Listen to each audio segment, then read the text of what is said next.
Senhor Jesus. Texto bastante conhecido da igreja, Isaías capítulo 6.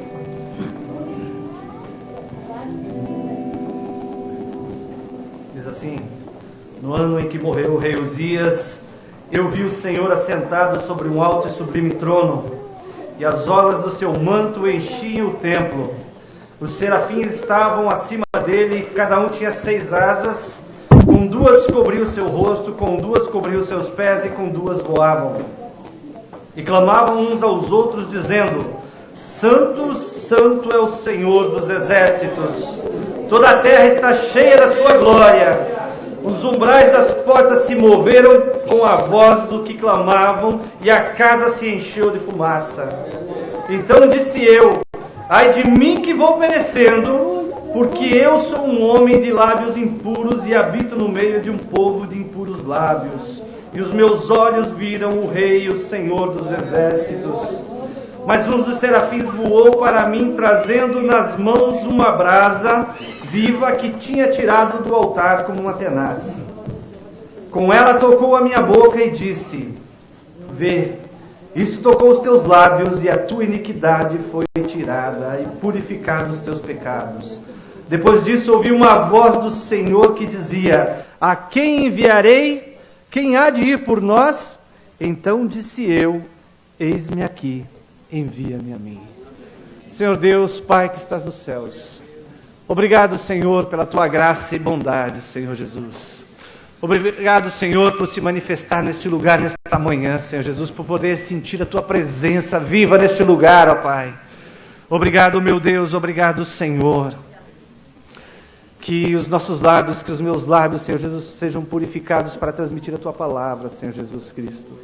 Que possamos, Senhor, estar com os nossos ouvidos atentos, ó Pai eterno, para ouvir o teu chamado, Senhor Jesus. E que possamos dar a resposta, Senhor, àquela a qual o Senhor quer ouvir de cada um de nós, ó Pai. Fala conosco, Senhor, nos orienta, é o que eu te peço em nome de Jesus, Senhor. Amém. A igreja pode assentar-se. Que a paz de nosso Senhor e Salvador Jesus Cristo seja com todos, em nome de Jesus. Amém? Quem já teve a oportunidade de participar de um concurso seletivo e viveu a alegria de ser aprovado, sabe qual é a sensação de ter o teu nome chamado ali? Hoje já não se usa muito esse recurso de chamar os nomes, mas sim tem uma folha, né? E eu vejo que isso tira aquela expectativa, né? E deixa um tanto mais frio, mesmo que a emoção de ver o seu nome escrito ali seja a mesma, mas quando se era citado os nomes dos aprovados, existia uma expectativa maior. E eu me lembro de quando eu fiz o teste seletivo para um curso profissionalizante, e todos nós nos reuníamos, todos os cursos, né? Todos os cursos eram as pessoas que, para todos os cursos, se reuniam no saguão do Senai, e ali para cada curso era citado os nomes dos aprovados. E eu lembro quando chegou o curso que eu estava fazendo, que eu prestei concurso para mecânica diesel. Porque eu tinha um sonho de mexer com os caminhões que eu tinha visto lá no Senai, porque eu era apaixonado, sempre fui apaixonado por volante. E eu lembro que nós fizemos, em 4 pessoas da escola, nós fizemos juntos esse curso. E os 3 foram aprovados. Os 3 tiveram o seu nome citado, e em ordem alfabética eles vinham antes do que eu.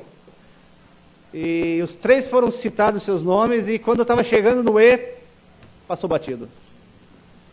E o nome do Edivaldo ficou para trás. E aquilo para mim foi uma frustração muito grande, que quem conheceu o Senai na antiguidade, né? Não muito antigo, né? Mas tinha uma escadaria, e eu sentei desolado naquela escadaria, porque o meu nome não foi chamado. Porque eu tinha um sonho de estar trabalhando ali, fazendo aquilo que para mim era o que seria a minha vida. E interessante que chegou uma pessoa que não me conhecia e me chamou pelo nome. Coordenadora de cursos, a dona Regina, lembra, Gladys? Professora Regina, uma pessoa fantástica. E sem me conhecer, ela me chamou pelo nome. E falou: Edivaldo, por que você está triste? E eu olhei assustado para trás, porque afinal de contas, eu expliquei a situação. Ela falou assim: mas com a nota que você tem, eu quero que você faça esse curso. Eu olhei para ela e falei assim, você está maluca? Eu não quero fazer isso. Mas hoje eu entendo que aquele dia não era a dona Regina que me chamou pelo nome, mas era Deus usando aquela pessoa, olhando para a minha desolação, com quem está dizendo assim, não é mecânica diesel que você vai fazer, eu sei o que é melhor para você. E ela usa aquela pessoa para me chamar pelo nome.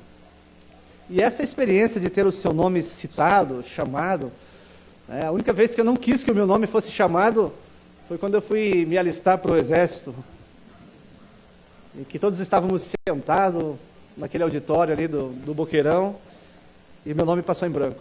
E eu falei, graças a Deus, não chamaram meu nome. Mas essa experiência de ter o seu nome citado é fantástica, porque nós prezamos, afinal de contas, prezamos pelo nome. Por mais que muitas pessoas até olhem para o nome e falem assim, puxa vida, mas meu pai podia ter me dado um nome mais bonito. Mas mesmo acostumado com o nome, nós gostamos de ter o nosso nome citado. Principalmente quando a gente sabe que depois de ter o nome citado, nós vamos receber algo em troca, né?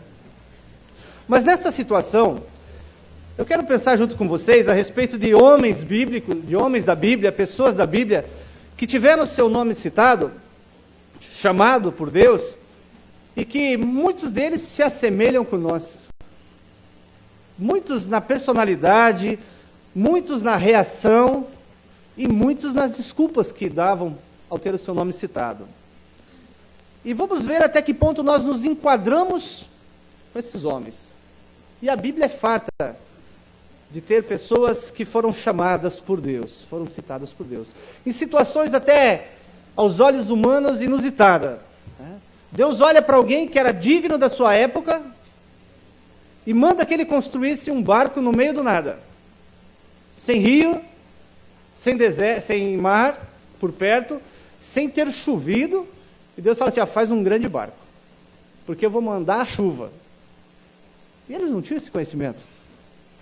A Bíblia fala que um mormaço, que uma nua, que algo de forma interessante que era regada, as plantas, a água que era, como era molhada as plantas, E aí Deus de repente chega para um homem que Deus olha e fala assim, esse homem é digno entre os que vivem na sua época. Chama ele e fala, construa um barco para mim. Um grande barco. Deus, ele chama um homem no meio de um povo que era idólatra. Deus chama um homem que não possuía filhos e fala assim, olha, Abraão, eu vou fazer de você uma grande nação. E ele fala, sai do meio da tua parentela e vai para um lugar que eu vou te mostrar. Hoje a gente olha para essa situação, conhecendo a história, e a gente fala assim, mas tudo bem, a Deus falou com Abraão. Hoje Deus fala com a gente entende que é Deus falando conosco. Abraão não tinha Bíblia. Abraão não tinha essa experiência de Deus se manifestar e chamar alguém pelo nome. Era algo novo. E no entanto ele ouve aquela voz, ele faz aquilo que Deus mandou ele fazer. Por isso seu nome é citado no capítulo 11 de Hebreus, os homens da fé, os grandes homens da fé. Porque simplesmente ele creu naquela voz e acreditou naquela promessa. Teve seu nome citado nos grandes heróis da fé. A história que foi lida aqui a princípio de Samuel é uma história fantástica, porque uma mãe que se coloca na presença de Deus e fala assim, olha, Senhor, eu quero um filho. Porque a situação de vergonha de Ana era muito grande, porque as servas dela tinham filhos. E ela não podia gerar um filho para o seu marido, e isso para as mulheres era frustrante. E ela faz um pedido a Deus, e ela fala que aquele filho serviria ao Senhor. E quando eu olho para esse texto, quando eu olho para essa situação, e eu olho para as nossas crianças, eu começo a pensar e a tremer das nossas responsabilidades como pais. Quando o anjo apareceu para a mãe de Sansão e fala assim, olha, você vai ter um filho. E quando o pai de Sansão volta e a mãe dá aquela notícia, ele fica desesperado porque ele quer falar com o anjo, ele quer saber assim, como nós vamos ter que educar esta criança? Porque afinal de contas ele tem uma responsabilidade em suas mãos. E eu olho para essa situação e eu falo assim, Deus pode ter um chamado para o meu filho e eu preciso educá-lo segundo a vontade de Deus. A Paulo e o Vaguinho estão todos felizes porque vai vir um menino ali. Deus se manifestou para você, Paulo, e falou assim, olha, teu filho vai fazer isso, isso e aquele outro quando crescer? A gente não sabe o que tem preparado Deus para o futuro. Deus não falou para Ana o que Samuel iria fazer, mas ele se tornou palavra de Deus para o povo de Israel, voz de Deus para o povo de Israel. Nós não sabemos o que nós temos dentro de casa. Nós não sabemos como Deus vai usar os nossos filhos. Cabe a nós, como pais, nos colocarmos à disposição do Senhor e falar, Senhor, me ajuda a educar meu filho, porque eu não sei o que o Senhor tem preparado para ele lá na frente. Eu gosto muito de citar esse texto de Eucana, esse episódio de Eucana e Sansão e o anjo, na apresentação de criança, porque a nós, pais, cabe esta responsabilidade de educar os nossos filhos bem educados. Porque nós não sabemos qual é o chamado que Deus tem para eles. Meu filho disse que ele vai ser presbitinho e tocador de bateria. Amém, Salete? Porque ele sempre lembra dessa tua conversa. Não sei. Cabe a mim, como pai, instruir o meu filho e fazer com que ele tenha amor pela obra do Senhor, para que ele, se for esse o chamado de Deus, ele possa ser o presbitinho, que daí já não será mais presbitinho, mas possa ser alguém que ame a obra do Senhor, que ame a causa do Senhor e se dedique a ela. A Paula falou das crianças cantando aqui à frente. São o presente, mas são os trabalhadores futuros da nossa igreja. Olha a responsabilidade que você tem na tua mão, pai, mãe. Os que vão estar aqui de pé, ministrando louvor. A gente não sabe o que Deus tem preparado. Qual o chamado de Deus para os nossos filhos. Mas como pais, nós precisamos estar prontos e deixando eles aptos para que a hora que o Senhor chamar, eles possam entender a voz de Deus. E Samuel, ele não entendia que era Deus falando. Precisou de alguém com experiência dizer, quando você ouvir o seu nome ser chamado, fala que o teu servo ouve. Muitas vezes nós somos crianças como Samuel. E Deus está falando e nós não estamos entendendo o que é Deus falando conosco. A Bíblia nos relata uma história no capítulo 6 de Juízes, que o povo de Deus estava afundado na idolatria. O povo de Deus estava sendo oprimido, aquele povo que causava medo aos que os viam chegando. No relato da destruição de Jericó, a gente vê o temor daquele povo, porque Raabe, quando ela fala com os espias, ela fala assim, a gente tem sabido dos feitos de Deus através do povo. Então era um povo que causava medo quando eles iam chegando, porque eles sabiam, os adversários sabiam que algo a mais tinha no meio daquele povo. Agora esses que eram os que causavam medo, estavam escondidos de medo. Porque através dos pecados que eles cometeram, através de toda a idolatria que estava no meio do povo, eles estavam sendo aprisionados, eles estavam sendo oprimidos pelos midianitas. Então, um homem que estava escondido, malhando trigo, debulhando trigo lá, ele estava escondido porque esses midianitas, eles chegavam na plantação dos israelitas e eles destruíam tudo. E eles ficavam sem comida. Então o recurso era o quê? Era esconder o alimento que tinha para eles. E Gideão estava escondido, malhando trigo, e de repente aparece um enviado do Senhor para ele e diz a seguinte palavra: o Senhor é contigo, varão valoroso. Em outras traduções fala assim: o Senhor é contigo, guerreiro valente. Alguém que estava escondido, alguém que estava com medo, pode receber esse título de guerreiro valente? E nessa história a gente pode entender o seguinte: nós olhamos e vemos a aparência. Eu consigo ver a aparência de qualquer um de vocês aqui, o que vocês estão expressando exteriormente. Durante os louvores podem levantar as mãos, expressar alegria, através do jeito de cantar, através do sorriso. Eu posso dizer assim, está contente, está feliz, não, está triste. Mas muito mais do que eu ver o externo, existe alguém que vê o interior e ele sabe quando aquele sorriso meu é forçado para esconder algo, que é o nosso Deus. E ele sabe da força que existe em nós, e isso que é fantástico. Por mais que aos nossos olhos a gente possa olhar para inúmeras escolhas da Bíblia que Deus faz, e se nós fôssemos contemporâneos dessas pessoas, nós iríamos dizer, não, mas Deus, ele está escolhendo errado. Não é possível que Deus escolheu esse cidadão. Porque nós olhamos a aparência. E a gente vê isso no relato da escolha de Davi para ser rei de Israel. Quando Samuel, aquele que foi dedicado a Deus, aquele que Deus chamou quando criança, ele vai ungir um rei. E ele olha o filho mais velho de Jessé chegando, todo formoso, bonito, e fala assim, é esse o rei de Israel. Aí Deus fala assim, eu vejo o coração. Jamais, como homens, nós escolheríamos Davi para ser rei. Jamais, como homens, nós iríamos pegar um tampinha que só servia para ela cuidar do... Mas o interessante é que Deus olha o valor que essas pessoas têm. Deus olha a sinceridade do coração. E é isso que mais vale. E quando o anjo chega e fala assim, olha, o Senhor é contigo, guerreiro valoroso, guerreiro valente, é porque Deus já tinha olhado o coração de Gideão e Deus sabia que podia contar com ele. E é isso que nós precisamos ter em mente, é que Deus conhece a cada um que Ele vai chamar. Por mais que aos nossos olhos possa parecer absurda aquela escolha, possa ser absurdo aquele chamado, é Deus quem está fazendo a escolha. É Deus que sabe com quem Ele pode contar.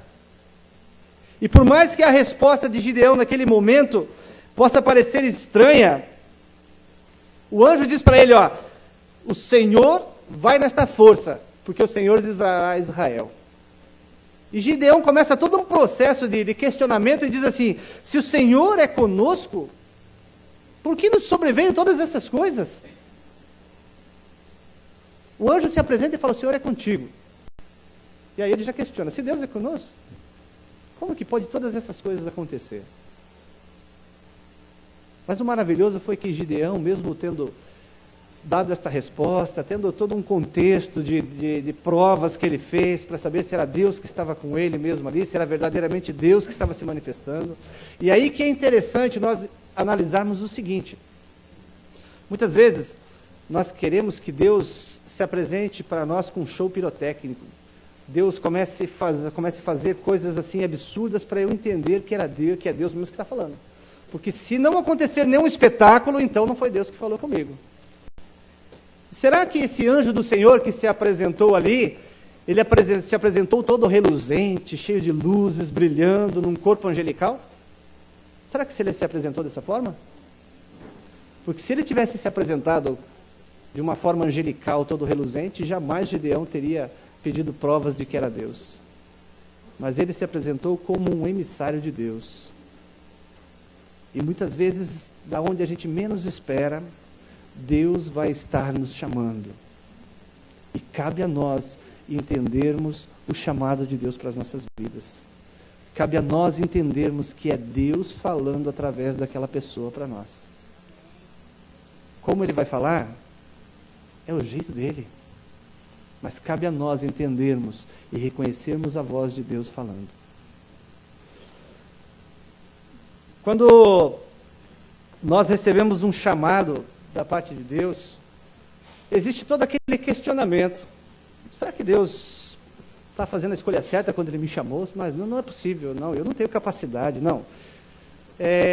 Quando se escolhe uma pessoa para um trabalho na igreja, né, e isso eu já passei por essa experiência, muitas pessoas, elas chegam e falam assim, mas eu não sei falar, mas eu sou muito tímido, eu vou tremer quando eu estiver lá na frente.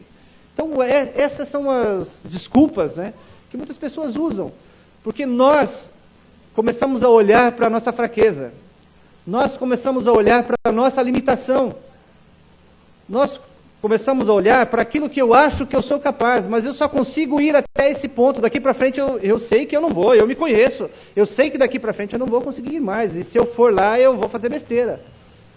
Mas existe algo que acontece nessa história de Gideão, que está no capítulo 6 e o verso 34, que diz assim, o Espírito do Senhor revestiu a Gideão. Quando Deus nos escolhe, existe algo fantástico que acontece, que é o Espírito do Senhor nos revestindo. Quando Deus nos dá uma missão para ser realizada, Deus não vai nos colocar em fria. Deus não vai dizer assim, olha, eu quero que você vá lá fazer isso e se vira, dá teus pulos, faça do jeito que você acha melhor. Isso não vai acontecer. Sabe por quê? Porque é o serviço de Deus que vai ser realizado. É a obra de Deus que vai ser realizada. E quando o Senhor nos convoca, quando o Senhor nos chama, esse mesmo episódio que aconteceu com Gideão, ele vai acontecer com cada um de nós. O Espírito do Senhor revestiu a Gideão. E o Espírito do Senhor nos reveste para fazer o trabalho que é dele. O Espírito de Deus nos enche da sabedoria que é necessária para nós executarmos o trabalho que deve ser realizado. Nós gostamos muito de olhar para o livro de Atos, no capítulo 2, no derramamento do Espírito Santo. O dia de Pentecostes, a gente sabe que é uma alegria tremenda quando nós somos revestidos do Espírito Santo, mas tudo isso aconteceu para algo a mais do que estar dentro da igreja falando em línguas. É muito mais do que estar aqui na igreja só falando em línguas. Porque ali, esse revestimento do Espírito Santo é uma força que o Senhor está dando a nós, é algo a mais que nós teremos para aquilo que Jesus disse: serão minhas testemunhas. Quando o Espírito vier, esse derramamento do Espírito Santo, vocês vão ser revestidos de poder, vocês vão receber algo a mais para serem minhas testemunhas. Então nós não vamos fazer as coisas de Deus com a cara e com a coragem só, com a minha sabedoria, com a minha eficiência, não. A gente vai fazer revestido do poder do Espírito Santo de Deus. A gente vai na força do poder de Deus. E por mais que as ordens de Deus aos nossos olhos possam parecer absurdas, Deus chama Gideão, Deus fala que ele vai livrar a Israel, Deus fala assim: agora você vai guerrear. O exército que estava ao contrário a eles era muito grande. Gideão convoca o povo, mas Deus olha para aquela situação e fala assim: é muita gente. Aí vocês vão vencer os midianitas e vocês vão achar que venceram pelos méritos de vocês. Não, tem muita gente. Aí Deus manda Gideão dizer: aquele que for covarde, aquele que tiver com medo, volta para casa. 22 mil medrosos voltaram para casa. Aí Deus olha para 10 mil pessoas e fala assim: é muita gente ainda. Se vocês vencerem, vão dizer que é mérito de vocês, é muita gente ainda. E aí Deus manda Gideão fazer uma seleção, e dessa seleção, 300 pessoas fazem aquilo que são aprovadas nesse teste. Aí Deus fala para Gideão: com esses você vai vencer. Aos olhos humanos isso é loucura. 300 pessoas guerrear contra um exército muito grande. E muitas vezes nós recebemos algumas missões a serem realizadas que a gente olha e fala assim: não é possível. Isso não vai dar certo. Isso tem tudo para dar errado. E esta guerra de Gideão contra aquele exército midianita tinha tudo para dar errado aos olhos humanos, porque era 300 pessoas. E aí Deus dá mais uma ordem: você vai dar uma buzina para cada um deles, uma corneta para cada um deles, e você vai dar um cântaro de barro, um vaso de barro, vazio, com fogo dentro. Essa é a forma de vocês guerrearem. Aos olhos humanos isso parece mais absurdo ainda.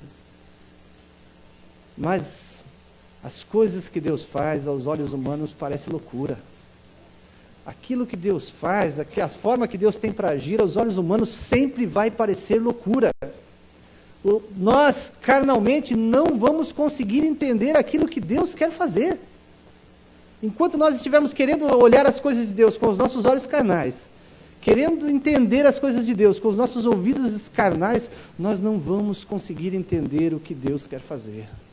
Só vamos conseguir entender quando nós permitirmos os nossos olhos espirituais serem abertos.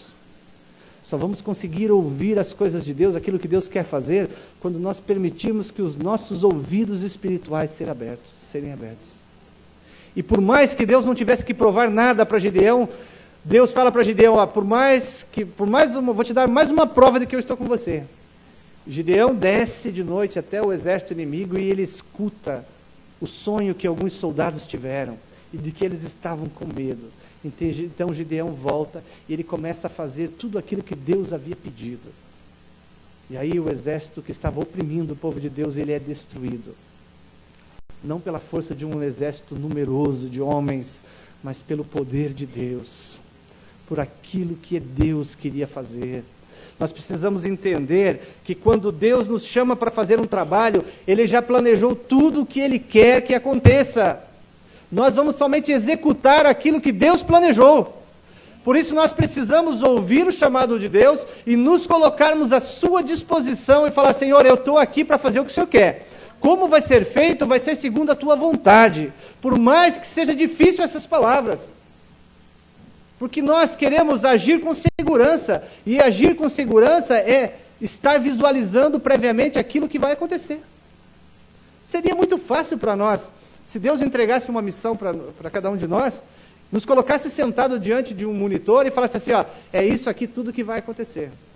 Você vai começar a agir dessa forma, no meio do caminho vai acontecer isso, e lá na frente tudo isso vai acontecer. Aí seria fácil. Mas o detalhe de que quando nós estamos trabalhando e fazendo as coisas para Deus, nós precisamos trabalhar com a fé. E entender que Deus planejou todas as coisas e nós somos somente os executantes daquilo que Deus pediu. Nós vamos executar o trabalho que o Senhor chamou. O capítulo 6 que nós lemos de Isaías é uma história maravilhosa, porque poderíamos olhar assim: ah não, Deus tem que escolher aqueles que são mais santos, mais dignos para fazer o trabalho dele. Mas Isaías, quando ele vê aquela manifestação de Deus ali, naquele lugar, quando ele tem aquela visão, ele entende que ele era pecador. E ele diz assim: ai de mim, porque vou perecendo. E quando nós somos chamados pelo Senhor, isso precisa acontecer em nossas vidas. Não as desculpas, arrumarmos desculpas, mas o fato de irmos perecendo. Entendermos que somos pecadores. E de que algo precisa morrer dentro de nós para que a gente possa executar o chamado do Senhor. E Isaías entendeu isso. Quando ele tem aquela visão da santidade de Deus, quando ele vê aquela manifestação de Deus, ele entende e ele fala assim: ai de mim, que vou perecendo, porque eu sou um homem de lábios impuros e habito no meio de um povo de impuros lábios. Então ele entende daquela santidade e ele entende que aquilo para ele era algo que iria causar a morte. Mas nesse processo de mortificação, existe a providência divina. Quando o anjo vem com uma brasa e toca os seus lábios e diz assim: ah, você foi purificado, os teus pecados estão perdoados. Deve existir dentro de nós o nosso reconhecimento de que nós vamos fazer as coisas para o Senhor, mas para que nós iremos fazer isso, nós precisamos morrer para o meu eu, nos despir do eu e permitir que o espiritual comece a agir em nós. Ali começa o trabalho que aconteceu em Gideão, do Espírito Santo nos revestir. Porque se eu olhar para a situação e me colocar numa posição de maioral aqui e falar assim: não, Deus me escolheu para ser presbítero dessa igreja, por quê? Eu sou melhor do que qualquer um de vocês. Por que Deus não chamou o outro lá? Porque eu sou melhor. Afinal de contas, olha só, até no nome eu já carrego, né, evangelista. Ah, só podia ser eu, não tinha que ser outro. E quando eu começo a agir dessa forma, e muitas vezes as pessoas falam assim: não, mas eu não sou escolhido por Deus, porque eu sou tão pequenino, porque eu sou um vermezinho, porque eu sou. Na realidade, nós precisamos entender que Deus chama quem Ele quer. E aqueles que Ele chama, Ele capacita. E se existir em mim alguma sombra de querer se achar superior a algo, vai acontecer comigo aquilo que aconteceu com Paulo. E o nosso irmão Paulo é mais uma das escolhas que, se nós fôssemos contemporâneo dele ali, nós iríamos dizer: isso aí não pode ser escolhido por Deus. O cidadão que era assassino, que matava aqueles que adoravam a Deus, agora nós vamos ter a mesma atitude de Ananias, talvez, se estivéssemos lá. Senhor, aquele camarada lá que estava matando os cristãos, não pode ser. E um homem que opera grandes coisas pelo poder de Deus. E aí ele relata no capítulo 12 de 2 Coríntios, que para que ele não se envaidecesse, para que ele não se achasse superior, foi colocado nele um espinho na carne. E ele por 3 vezes pediu ao Senhor, e ele ouviu a resposta de Deus: a minha graça te basta. E o que é interessante é, porque o meu poder se aperfeiçoa na fraqueza.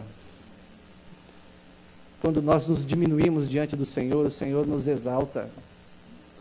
Humilhai-vos debaixo da potente mão de Deus e Ele vos exaltará. Quando nós nos colocamos em posição de humildade para fazer a obra do Senhor, não que a gente vai fazer isso para buscar honras e glórias para nós, mas nós devemos fazer tudo isso, nos colocarmos em posição de humildade para que o nome do Deus a qual nós servimos seja exaltado. Não para receber méritos ali na porta pela palavra que trouxe, pelo hino que cantou, por aquilo que fez aqui dentro, mas para que o nome do Senhor seja exaltado através daquilo que você fez. Para que a gente possa olhar e ver assim, olha, Deus pegou alguém que não sabia falar, que tremia na base quando via aqui à frente. E olha a transformação que Deus fez naquela vida. Como Deus é maravilhoso. E é isso que Deus faz. O meu poder se aperfeiçoa na fraqueza. Quanto mais nós nos humilharmos diante do Senhor, mais fortalecidos nós seremos. Mais capacidade nós teremos para fazer aquilo que é a obra de Deus. Porque a obra não é minha. A obra não é da igreja. Não é o presbítero, do pastor Zé Lima. A obra é do Senhor.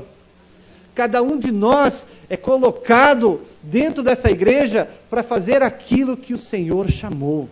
Para fazer aquilo que é a vontade de Deus. E eu olhava aqui da frente, algumas situações, e lembrava de situações. Tem pessoas que foram chamadas por Deus para o ministério do abraço. Parece estranho isso, o ministério do abraço, mas tem pessoas que são usadas por Deus para transmitir um conforto no abraço que é fantástico. Por mais que eu tente abraçar, eu não vou conseguir transmitir o que aquela pessoa faz. E será que não é Deus que escolheu aquela pessoa para abraçar aquele irmão, aquela irmã ali no fundo da igreja?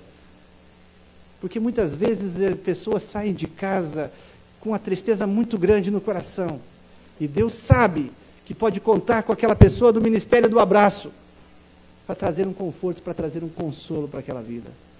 E se de repente esse é o teu chamado? Será que eu vou sentar no banco e falar, mas Deus, só para abraçar, Senhor? Olha que coisa maravilhosa. Você foi escolhido por Deus para trazer conforto para as pessoas. Nenhuma obra que se faça para Deus, ela pode ser desprezível. Se Deus me chamou e falou assim, Edivaldo, eu quero que você vá limpar o banheiro lá. Será que eu posso dizer, mas Senhor, eu vou limpar o banheiro, Senhor? É a obra do Senhor. É a obra de Deus. É a casa do meu Pai.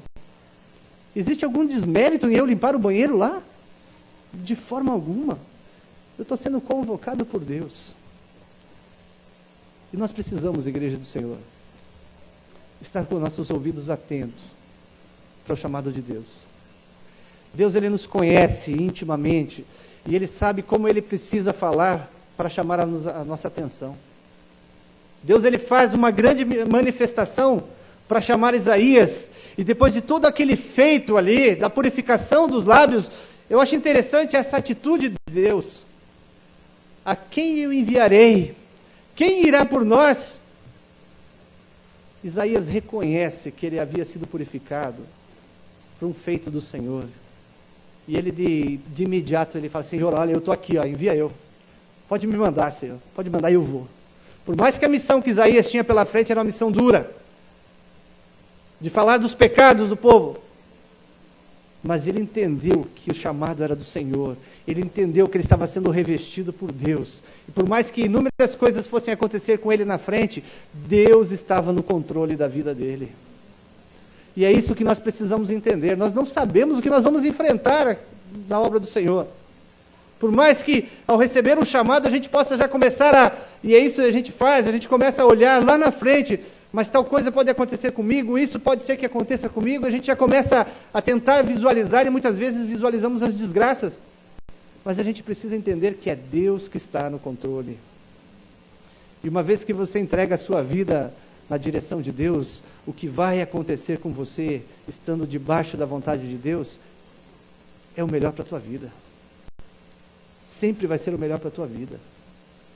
Este apóstolo Paulo, que perseguia os cristãos, Esse apóstolo Paulo que teve um encontro maravilhoso com o Senhor, que entendeu esse chamado do Senhor, passou por inúmeras adversidades lá na frente, mas em tudo o que acontecia, ele entendia que era Deus que estava no controle. Até mesmo nas desgraças que aconteciam na vida dele, ele pôde exaltar o nome do Senhor, permitir que o nome do Senhor fosse exaltado através das desgraças que ele passou. Através dos açoites, através das prisões, ele pôde pregar para alguém que precisava do Senhor Jesus. E por mais que situações adversas possam acontecer em nossas vidas, Deus vai usar aquela situação para o bem de alguém. E nós precisamos estar prontos para ouvir a voz de Deus. Há um tempo atrás, quando a empresa me deu uma missão de trabalho, por 2 vezes eu viajei, e na primeira viagem foi tudo novidade, tudo gostoso, olha que bom. Uma segunda viagem já foi interessante, e na terceira viagem já começa a encher as paciências, porque você está longe da família, um lugar diferente, a comida é ruim, então você fica incomodado com aquela situação.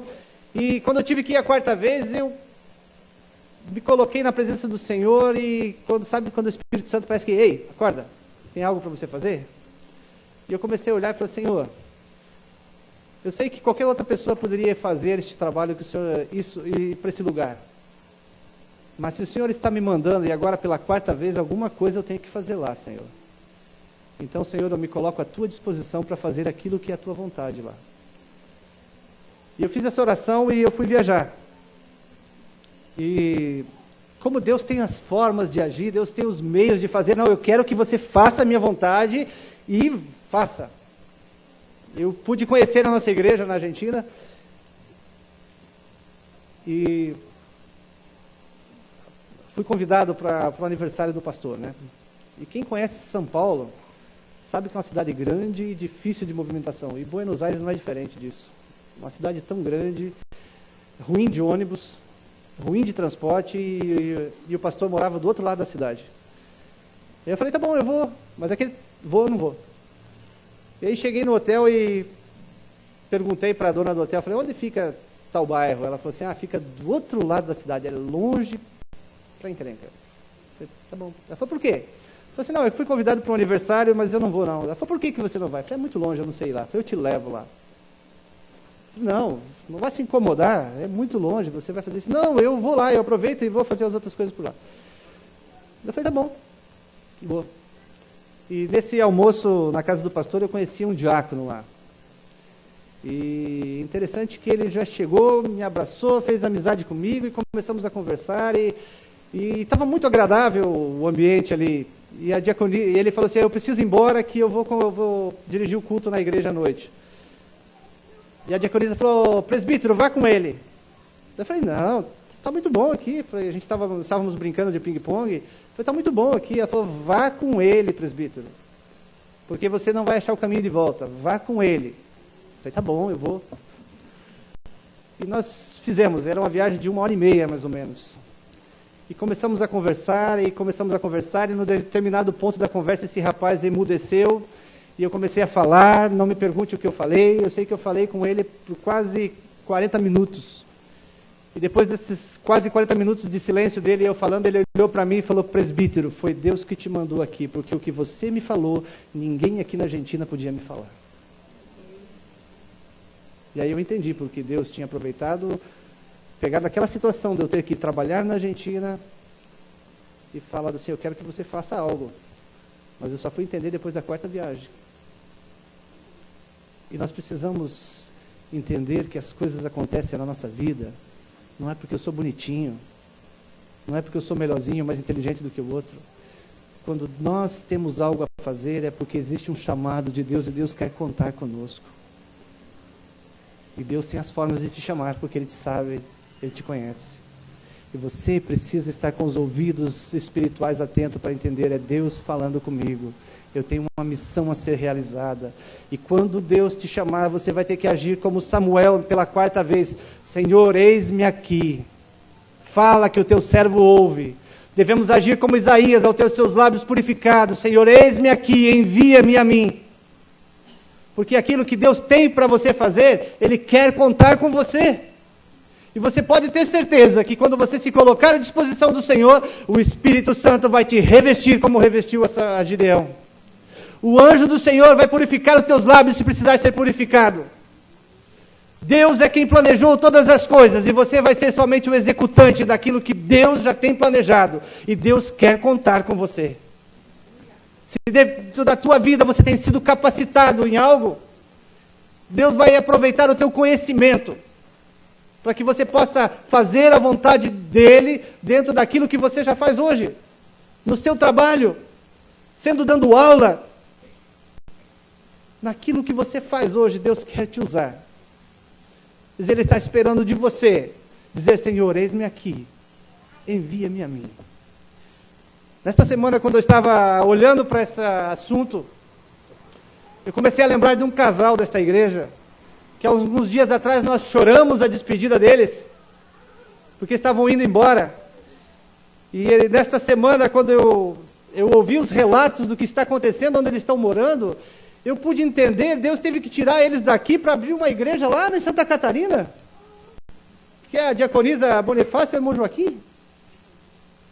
Mas sabe por que Deus teve que tirar eles daqui, para levar eles para lá, para abrir uma igreja lá? Porque Deus sabia que podia contar com eles. Porque quando Deus chamasse eles pelo nome, eles iam falar: Senhor, eis-me aqui. Eu estou aqui para fazer a tua vontade.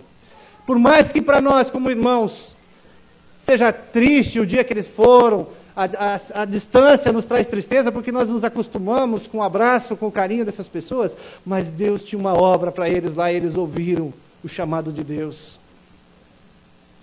E nós precisamos estar atentos para o chamado de Deus, porque Deus vai falar.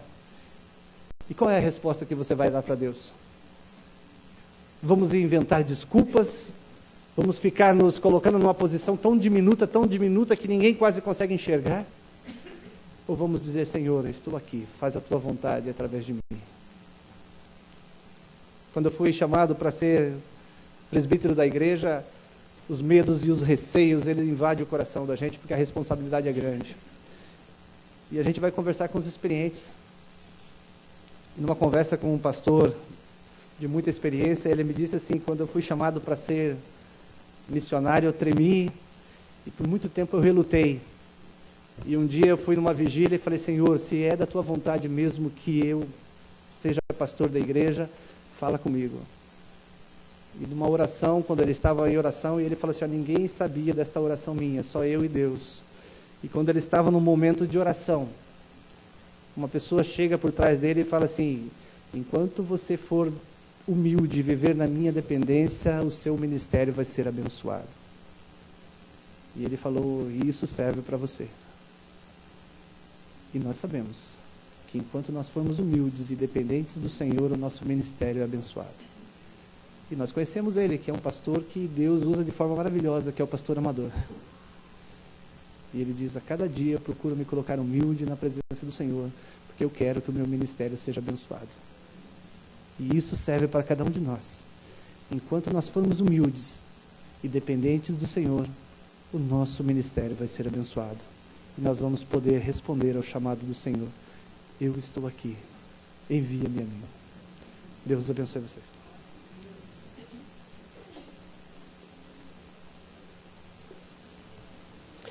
Diante destas palavras que nós ouvimos, que não são palavras do presbítero Edivaldo, são palavras de Deus. O que fazermos? Como nos portarmos? Deus nos chama para grandes coisas, para oportunidades maravilhosas.